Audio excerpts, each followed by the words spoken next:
ওনার শারীরিক যে কন্ডিশনটা ছিল তার চেয়ে ভালো থাকলে তো আসলে তো কিওরই হয়ে যেতেন, বাসায় যেতেন। ওনাকে এখন ট্রিটমেন্টের মধ্যে আছেন। আমাদের চায়না থেকে একটা টিম আসছে, ওনারা এখন ট্রিটমেন্ট করছেন। আরেকটা টিম আসবেন, তারা অন দ্য ওয়ে।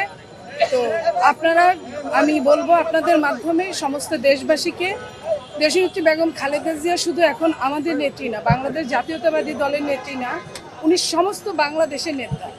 উনি সমস্ত দলমতের ঊর্ধ্বে এখন, উনি গণতন্ত্রের নেত্রী।